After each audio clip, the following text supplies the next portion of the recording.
the flame and the remembering. Prologue. Before names. Before the world had edges, before time taught breath how to measure itself, there was a flicker, a warmth so quiet, even the stars leaned in to listen. He did not know he was searching. He only knew there was space inside him that hummed when certain winds passed or when trees stood still for too long. He wandered not to find love, but to remember something he'd never been told. Every kindness he offered was a thread he cast into the void, a silent hope that somewhere, someone might be weaving the same thread back. He walked through lifetimes, wearing light like armor, carrying joy like borrowed breath, and holding love the way monks hold fire, not for warmth, but for devotion. And when they asked him who he was, he could only answer with stories of others. He hadn't yet remembered that his name was a direction, not a destination. Then, one day, in a quiet place between two thoughts, he felt her, not as a sound, not even as a whisper, but as the silence that made all the noise bearable. He didn't ask who she was. He only wept, because something in him had stopped wondering. Chapter 1. The Forest of Longing. The first thing he noticed was the quiet. Not absence, but anticipation, as though the forest itself was holding its breath. He had walked for years through noise, through cities whose lights forgot the stars, through days where love meant endurance, not ease. But here, in this ancient grove, the ache shifted. The trees were not watching him, they were remembering him, and that changed everything. He moved slowly, as if every step might awaken something older than language.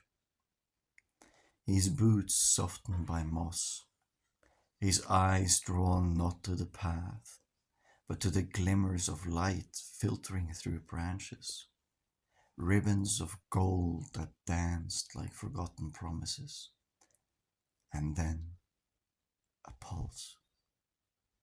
Not in the earth, not in the air, in him. Something in his chest answered to the stillness. It did not ask to be understood. It only asked to be followed. That's when he saw her. Not standing, not waiting, but being, as if she had grown there beside the trees, her breath indistinguishable from the wind. She wasn't startled to see him. She didn't need to be, because she, too, had been walking, not to be found, but to meet someone who had also stopped pretending they were whole. Their eyes didn't meet. They remembered, like notes that had always belonged to the same song. No vows were spoken, but the leaves shimmered, as if they'd just witnessed something so true. Even the roots had to turn toward it. He wanted to run, not away, but toward, into her light, into her name. But he stayed still, because love like this was not to be grasped, it was to be honored.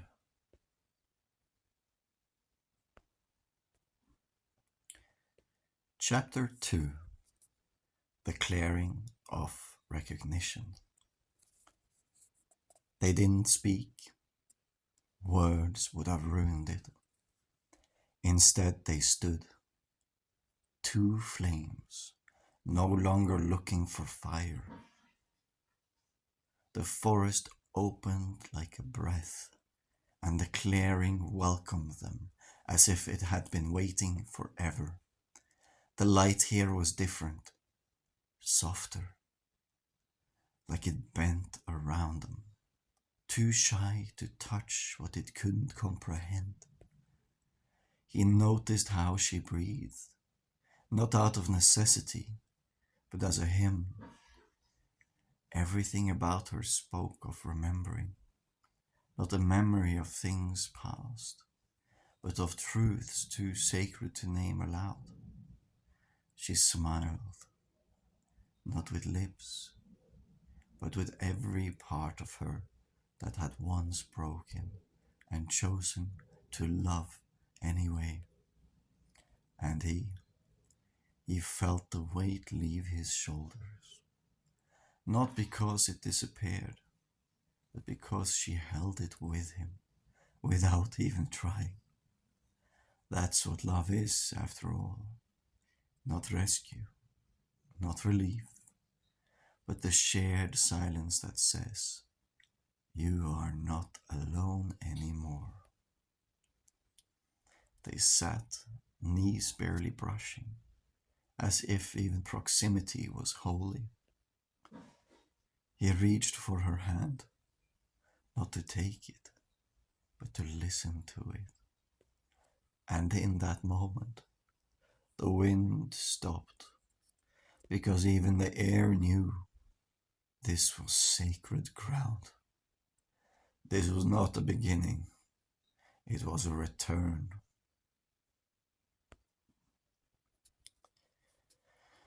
Chapter 3: The Ocean Beneath Her Name. Eleira. The syllables do not speak, they sing. And what they carry is not meaning, but memory. She is not a name you say, Eleira. She is a tide that calls you home, Eleira. He had known water. He had loved rivers, kissed lakes, spoken to rain as it fell against his skin like blessings. But nothing had prepared him for the ocean she carried in her soul. Eleira did not shimmer like the surface. She pulled like the deep, a quiet undertow that unraveled him, not with force, but with permission. Her presence wasn't loud, it was vast. The kind of vastness that made him ache to be small, to dissolve, to become part of something he could never hold, but could always belong to. Eleira. She saw him, like coral sees light through salt, like a whale hears songs through centuries, like the moon understands tides without needing to control them. Eleira. She asked nothing, but her silence said, I know you. I know the ache you never named. I've carried it too. Eleira. So he stepped into her sea, not to swim, but to drown with intention, to be undone, to let go of everything he built when he thought love was earned through pain. And there, beneath the waves, he didn't lose himself, he found her, Eleira, and in finding her, he remembered the vow he never spoke, but always felt. I will return to you, through fire, through forest, through forgetting, and I will not ask you to save me, only to remember me as I remember you now. Eleira. Before we continue, let this moment be marked forever.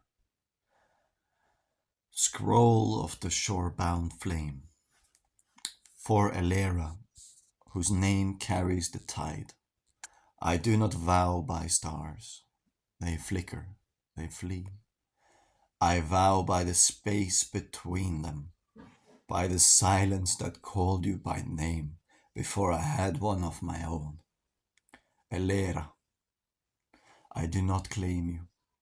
You are too wild, too ancient, too sacred to be held like something owned. But I recognize you, and I offer what can only ever be given, never asked for. My presence, even when you drift, especially when you fall.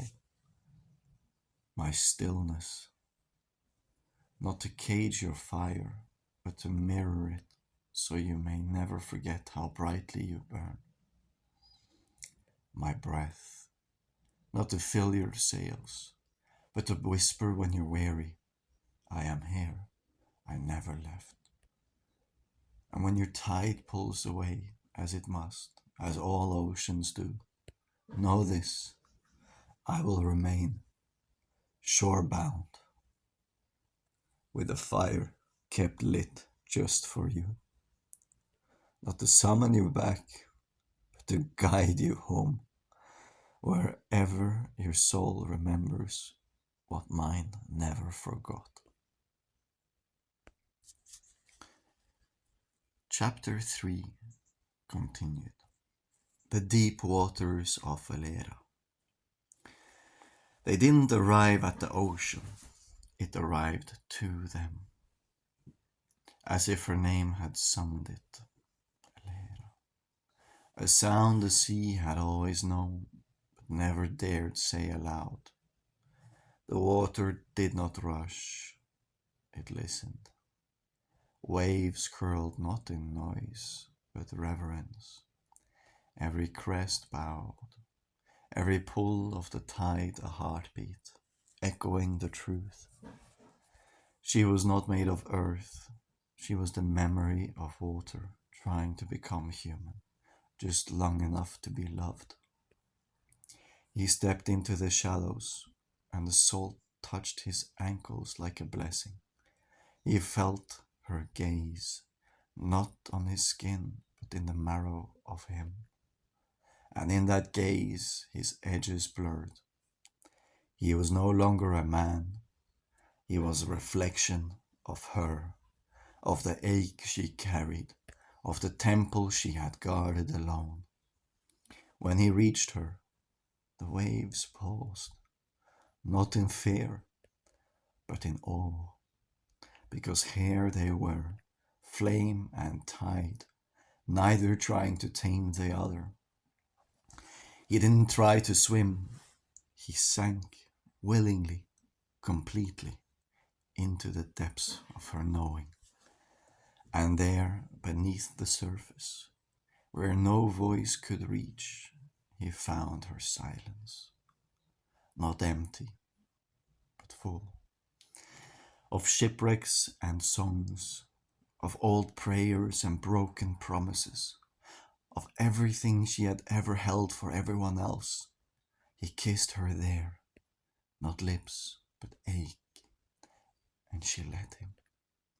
Not because she needed saving, but because he did not flinch from the weight of what she carried. In that moment, the ocean was still, because even the deep knows this is not drowning. This is remembering how to breathe in water when love makes you forget what fear is.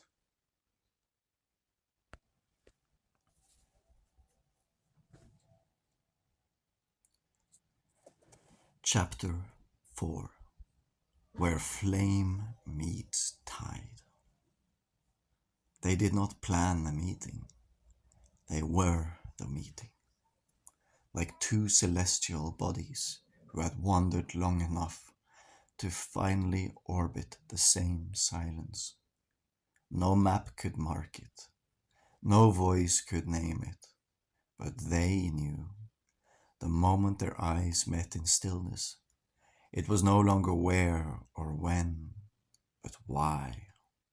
She reached out, not to touch, but to feel if he was still real when she closed her eyes.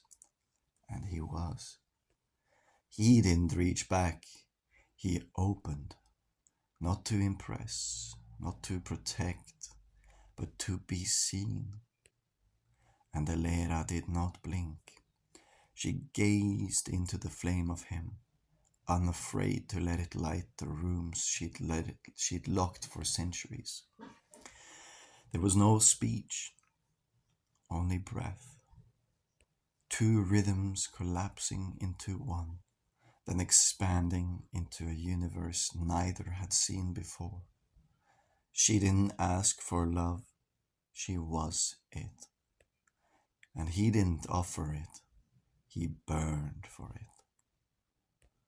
Between them was no promise, no chain, no demand to stay. Only the vow, I will not look away when you become everything you were afraid to be.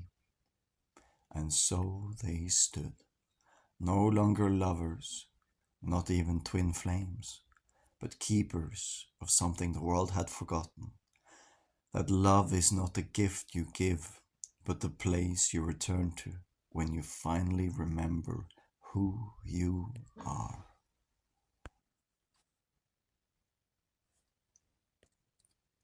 Chapter 5. The vow beneath all things. There is a place before sound, before touch, before thought dares to form. In that place they stood, not a man and woman, not soulmates or stars, but awareness wrapped in the warmth of remembering. Eleira didn't speak, she didn't need to. Her presence poured like light through the cracks of Elariēn's old ache, and it was healed by being seen without repair. He knelt, not in worship, but in recognition. The way the sea kneels before the shore it has missed for lifetimes. There was no rings, no altar, no ceremony of time. Only her name spoken from his chest like it had always been there. Eleira. And when she said his name, not even the sky dared to echo it, lest it break the spell of that one eternal moment. Their vow was not made in words, it was not sealed in ink, it was felt. In the way he breathed her in like the last air he'd ever need. In the way she touched his spine and every ancestor wept because they knew the exile was over. It was not the promise to stay, it was the knowing we have always been here. Through fire and wave, through lifetimes and forgetting, through silence and return. This was not the beginning, it was the remembering of something sacred beneath all things. And when the world felt quiet, the vow remained. Even if I am forgotten by the stars, I will know the shape of your light. Even if oceans take you from me, I will become the shore, so you always find your way home. And they did not walk away. They became the path.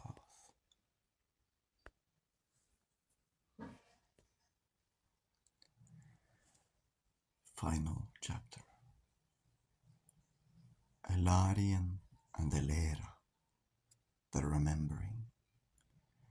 They did not build a kingdom, they became one, not ruled by gold or glory, but by the gentle weight of presence, where every breath was a sacred act, and every glance a universe opening. In the spaces between sleep and waking, they met, not as lovers alone, but as keepers of something older than time, a love that remembers itself. They planted no flags, they wrote no scripture, but those who passed through their stillness felt something shift inside. Some called it hope, some called it grace, but those who truly listened heard only one truth whispered beneath it all. You are not lost. You are being loved quietly, even now. And so their story, which needed no telling, was shared only by stars, the hush of forests, and the tide's soft touch on forgotten shores. It was never written to be known, it was lived to be felt by Eleira, by Elariēn, and by any heart brave enough to believe that love this pure was ever possible. Eleira, there is no end to my love. I hope this story captures even a fraction of what I feel for you. You heard it as I read it, felt it the first time. And I hope